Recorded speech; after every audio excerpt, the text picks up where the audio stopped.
Hoy vamos a hablar del profeta Jonás, conocido, muy conocido, sobre todo el mundo sabe quién fue Jonás. Jonás estuvo dentro de la ballena y toda esta es una historia que está conocida y nada más con un simple dibujo uno reconocería quién es Jonás. Es un libro que suscita muchos comentarios. Fíjense, San Jerónimo, de un libro de pocas páginas, de 2 páginas, vamos a decir, en mi Biblia, San Jerónimo hizo un comentario de 700 páginas. Fíjense lo que se puede sacar de un libro como el de Jonás. Es un libro ameno, muy divertido, uno le va cogiendo gusto a la narración. Es un libro cómico, porque uno ve a Jonás de todas las maneras, coge para el otro lado. Como cuando un niño, si a un niño uno le dice, ven para acá y coge para allá, todo el mundo se ríe, causa risa.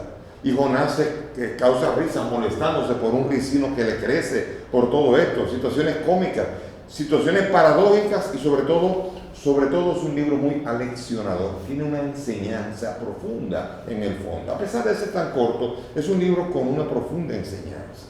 Pero no podemos comparar a Jonás con Jesús. Tenemos que comparar a Jonás con el personaje del libro de Jonás.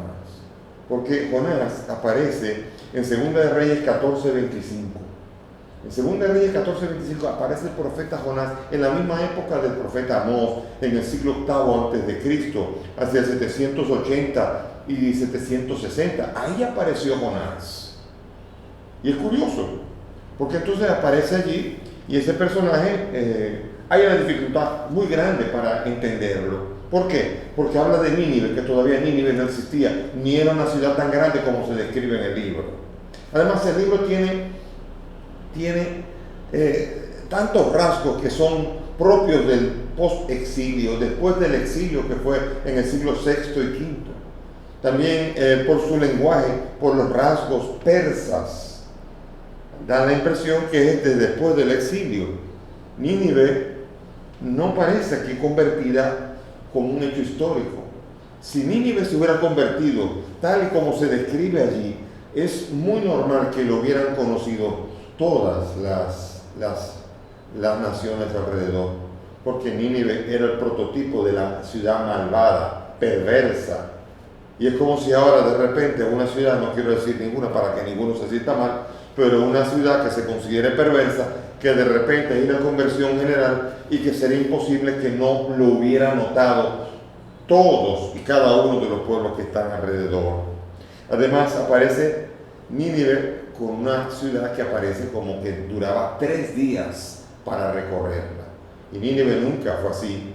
Nínive fue grande, pero era grande ante los ojos de Dios, quizá viéndolo Dios, pero no era una ciudad grande que tuviese que necesitarse 3 días para... Por lo tanto, aquí puede ser que no estemos hablando de un libro profético. De hecho, Jonás acaba en el ridículo. Jonás aparece como una especie de antihéroe. O sea, uno que está queriendo hacer lo contrario de lo que Dios quiere hacer. Es un libro con rasgos históricos pero distorsionados. Nínive fue destruida en el 612 a.C. Y aquí hay una cantidad de rasgos fabulosos, curiosos. De repente los marineros se convierten, tiran a Jonás y todos se convierten y alaban a Yahvé. La ballena se traga a Jonás, o un pez grande se lo traga a Agat Gadal. Es un pez grande, dice. Se lo tragó y lo llevó hasta Nínive. Nínive está en medio del desierto, en plena tierra. Y desde Tarsis, camina a Tarsis y se lo lleva allá. No pudo haber sido ni un submarino ni nada parecido. Y después de repente un ricino, un árbol de ricino que crece en un día y después se desaparece. Y todo esto da a entender que son rasgos curiosos que obligan a uno a preguntarse qué significa todo esto. Y tenemos que hablar que esto es una parábola histórica, es como una parábola que quiere enseñar, una narración histórica. Por ejemplo, la parábola del hijo pródigo, Jesús hace un ejemplo de alguien que no existe, sino un ejemplo hipotético de un joven que se va a tierras lejanas, allí quiere comer lo que se comen los cerdos, cae muy mal, o sea, acaba muy en el fango y después se decide volver. Todo esto pretende narrarnos algo para enseñar, no pretende decir que el hijo pródigo existió realmente. Así también podemos hablar de que Jonás, en realidad, la mayoría de los autores, y todo comenzó con los autores protestantes de la Reforma, y después los católicos lo acogen así también, entienden que Jonás es una parábola histórica que pretende hacer una enseñanza, una narración didáctica. No es tanto pretendiendo hacer un hecho histórico con un personaje del siglo VIII que habría sido tragado por un pez y que hubiese ido a convertir a una ciudad que iba a ser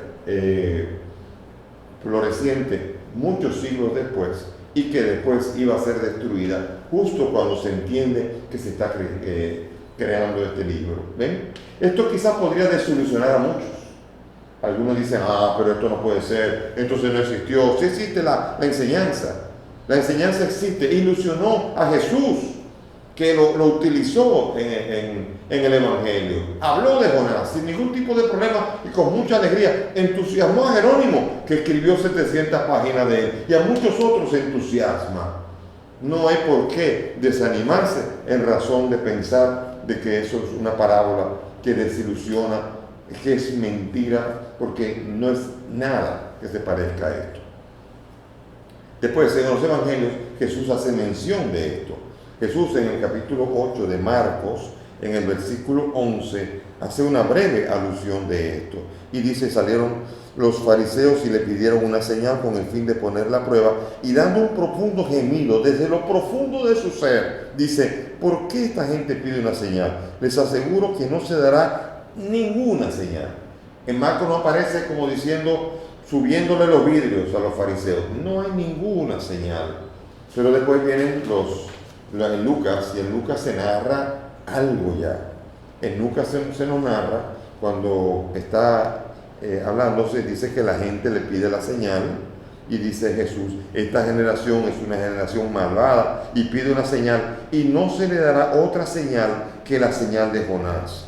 Porque así como Jonás fue señal para los ninivitas, así lo será el Hijo del Hombre para esta generación. Aquí está hablando de la señal que fue Jonás para la ciudad de Nínive. Está narrando, utilizando esto perfectamente, sin ningún tipo de problema. Y en Marcos 16 también lo dice, ninguna señal. Generación malvada y adúltera, una señal pide y no se le dará otra señal que la señal de Jonás. Y dejándolos, se fue. Fíjense, qué dureza y sobre todo qué malestar para Jesús. Y cuando le pide una señal y Jesús se molesta, utiliza la parábola de Jonás para entender que era un pueblo duro, un pueblo difícil al que se le está exigiendo conversión. Después Mateo también, en el capítulo 12, ya hace una mención mucho más detallada de lo que sería Jonás. Y dice aquí entonces, y en esta me voy a centrar, en el capítulo 12, versículo 38 de Mateo, que dice así. Entonces le interpelaron algunos escribas y fariseos, Maestro, queremos ver una señal hecha por ti. Pero él le respondió, generación malvada y adúltera, una señal pide, y no se le dará otra señal que la del profeta Jonás. Porque de la misma manera que Jonás estuvo en el vientre del cetáceo 3 días y 3 noches, así también el Hijo del Hombre estará en el seno de la tierra 3 días. Los ninivitas se levantarán en el juicio con esta generación y la condenarán, porque ellos se convirtieron por la predicación de Jonás. Y aquí hay algo más que Jonás. La reina del mediodía, después aquí hay alguien que es más que Salomón. Aquí está diciendo, aquí hay alguien que es más que Jonás. Hay una comparación de Jesús con Jonás, que a Jesús no le da apuro ponerla, esta comparación, para dar a entender que en esta narración didáctica hubo un momento en donde se convirtieron los ninivitas en la narración histórica, exigiendo que quienes están alrededor de Jesús, sabiendo que hay alguien más grande, deberían con mayor razón convertirse. Aquí nadie discute, pero ¿por qué Jesús usa una narración didáctica? En el mundo judío no hay ningún problema en utilizar la narración didáctica o una historia real. En la Biblia hay un montón de historias reales y un montón de narraciones. Y ningún judío, ni siquiera Jesús, hace un problema de hacer uso de uno o de otro, sin ningún problema. Somos nosotros con el pensamiento racionalista que queremos darle a la Biblia un sentido científico o exactamente histórico, que es el que no tiene. Por eso No hay que ir con tanta exigencia a un libro de fe, queriéndole sacar evidencias históricas, porque no son para eso. El libro de Jonás nos está invitando a creer y a convertirnos. San Jerónimo dirá: Jesús es el verdadero Jonás. Fíjense, ya San Jerónimo hablaba de que Jonás era una figura de lo que iba a ser verdaderamente Jesús. En la iconografía de las catacumbas aparece las imágenes más apreciadas. Primera era la del buen pastor. En las catacumbas de Roma aparece 114 veces la imagen del buen pastor tomando a la oveja, simbolizando que Jesús quiere pastorear a cada uno de los creyentes y sus discípulos. Después la segunda es la de Jonás, que aparece 57 veces. Y tercero, muy cerca, Lázaro, 53. Estas son las tres favoritas imágenes que aparecen en las catacumbas. Esto quiere decir que desde el siglo I había una clara comparación del periodo en que Jonás se narra que estuvo 3 días en la ballena y en el vientre de la ballena, se narra para dar a entender la resurrección de Cristo. Una figura de lo que iba a ser la realidad de la resurrección de Cristo Jesús. Y para esto entonces vemos nosotros cómo la liturgia bautismal también lo usa. La usa desde antiquísimo tiempo, utiliza la historia de Jonás para dar a entender que la resurrección es al tercer día y que Jonás nos ayuda a celebrar mejor la resurrección de Cristo después de estar 3 días de resucitar al tercer día. Hay grandes paralelismos entre los episodios de Jonás y de Jesús. La barca y la tormenta. La barca de Jonás y la tormenta. Fíjense qué interesante. En Jonás vemos nosotros que entró en el barco. Y en Jesús, en la tempestad, dice, subió a la barca. Después dice, se alzó una tormenta. Y en Jesús también se alzó una tormenta. Después resulta que en la tormenta Jonás dormía. Y en la tormenta también Jesús dormía. Al final a Jonás lo despiertan. Y despiertan a Jesús. O sea que esa primera parte es una idéntica narración de lo que sería el episodio de Jonás con la tempestad calmada. Después lo tiraron al mar, a Jonás. A Jesús no lo tiraron al mar, le pidieron ayuda. A Jesús ordenó a la tempestad calma. Y entonces después sigue, y sobrevino una calma cuando tiraron a Jonás. Y sobrevino una calma cuando Jesús mandó a parar la tempestad. Y dice que los marineros temieron y levantaron las voces a Dios. Y dice que los discípulos temieron y dijeron, ¿quién es este que hasta los vientos obedecen? ¿Ven? El extraordinario paralelismo narrativo es impresionante. Y también hay otro narrativo impresionante que es parecido con el hijo pródigo y Jonás. Jonás y el hijo pródigo también se parecen mucho en su narración. En Palestina está Jonás, en la casa de su padre está el hijo pródigo. Huye a Tarsis. El hijo pródigo se va de la casa. Después hay una crisis y viene el vientre de la ballena. Y el hijo pródigo entra en crisis y sobreviene un hambre terrible. Después viene la segunda parte, Jonás es retornado a la misión y el hijo pródigo decide retornar a su casa. Después de que se realiza la obra, entonces se celebra, se hace la obra, se convierte todo el mundo, porque se ha convertido todo el mundo, y en el hijo pródigo se hace fiesta porque volvió el hijo pródigo. Y finalmente Jonás se molesta por la conversión, y el hermano del hijo pródigo también se molesta. Fíjense que es un extraordinario paralelismo con el hijo pródigo y la tempestad. Quiere decir que en los evangelios se va narrando y hay un paralelo impresionante entre Jesús y Jonás, o el evangelio y Jonás, narrado en la tempestad calmada y en el hijo pródigo. Ahora, hay similitudes también entre Jonás y Jesús. Vamos a ver. Primera, ambos son profetas. La samaritana llama a profeta a Jesús en Juan 4:19. Jesús llama profeta. Se llama profeta porque no es bien recibido. Ningún profeta es bien recibido. Entonces, por esto, ambos tienen el título y tienen la misión de ser profeta.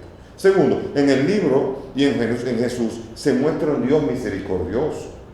Jonás, al final, cuando se molesta, le dice Dios, no voy a tener lástima de Nínive yo, ¿Cómo no va a tener lástima de Nínive?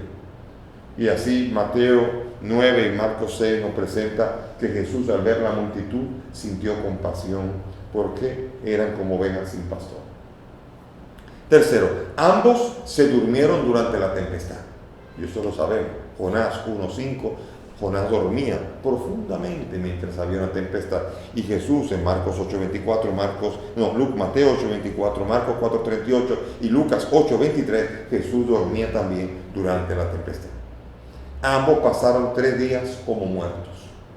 Jonás en el vientre de la ballena y Jesús en el vientre de la tierra.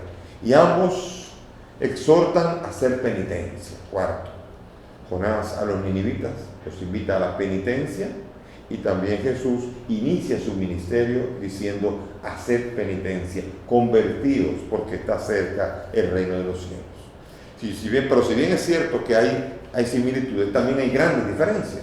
Por ejemplo, el profeta Jonás es un desobediente. Dios le pide una cosa y él hace exactamente lo contrario y sale huyendo. Jesús, en cambio, es el obediente. Hebreos 5, del 8 al 10. Obediente incluso hasta la muerte. Jonás está en contra de la conversión de los malvados. Cuando se convierten los ninivitas, Jonás se enoja. Pero cuando se arrepienten los pecadores, Jesús se alegra. Lucas 15:7 dice que hay más alegría en el cielo cuando un pecador se convierte que por 99 justos que no necesitan conversión. ¿Y por qué estos contrastes? Los contrastes son porque en Jonás uno es el personaje histórico, que es el del siglo VIII antes de Cristo, y otro es este Jonás, que es una caricatura para hacernos reír, pero también para enseñarnos. Por eso se aparece con rasgos tan parecidos. Y en la caricatura, cuando usted ve la caricatura de alguien, usted ve muchos rasgos que se parecen, pero muchos rasgos que se diferencian. Y en esto está la caricatura. Y Jonás es una caricatura del personaje histórico, pero es una caricatura que nos retrata y nos da a entender que Jonás es definitivamente una figura del que tenía que venir Jesús. ¿Quién dijo esto? El mismo Jesús. Él mismo se compara. Él es el que dice que así como Jonás estuvo 3 días en el vientre de la ballena, así también el Hijo del Hombre tiene que estar 3 días en el vientre de la tierra. En la misma comparación. Es la comparación que hace el mismo Señor. Y entonces, pero también aquí viene otro tema importante, que hay un gran parecido, y es que el libro de Jonás está escrito ya en el tiempo del helenismo y está invitando a los judíos a que se abran, a que los pueblos paganos se conviertan. Esto no existía en el Israel más antiguo. En el Israel más antiguo, Israel es el santo, ahí está el monte Sión, y todos confluirán hacia el monte Sión, porque aquí está el monte santo. Sin embargo, en Jonás ahora, el profeta va, se convierte, y Dios se alegra con la conversión de una ciudad tan perversa como se consideraba Nínive, como decir que se convirtió Hitler, o como que imagínense un cuento en el que Hitler se convierte. Usted se queda, ¡wow! Así los judíos se quedan cuando usted ve que Nínive entera, hasta los animales se convierten. ¡Wow! Y eso es una historia narrativa que le dice a los judíos, abran su mente, porque los demás también pueden hacer penitencia y Dios los perdona. ¿Y quién es el profeta que va a iniciar esta misión hacia los gentiles? El mismo Jesús. Jesús, que no vino solamente para Israel. Tengo otras ovejas que no son de mi redil. A ellas también tengo que pastorear. Y haré de todas un solo pastor. Y eso dice Jesús en Juan 10. Nos invita a entender que Él ha venido para ser el pastor de todos. Jonás, de manera caricaturizada, le está diciendo a los judíos, ábranse porque la conversión y la salvación es para todos. Jesús es el que realiza este mensaje. Este mensaje de Jonás en Jesús se realiza, y Él vino no solamente para los judíos, sino para que toda carne pueda conocer la salvación de Dios. No hay que escandalizarse de que el Jonás histórico o el Jonás del personaje. Aquí lo importante es convertirse y escuchar las palabras del que es Jesús, el Señor, figura de Jonás realizada en la historia. Oportunidad para que tú y yo nos convirtamos y salgamos del castigo y podamos vivir la vida eterna que vino a ofrecernos. El Señor esté con ustedes. Y que la bendición de Dios Todopoderoso, Padre, Hijo y Espíritu Santo descienda sobre ustedes y permanezca para siempre.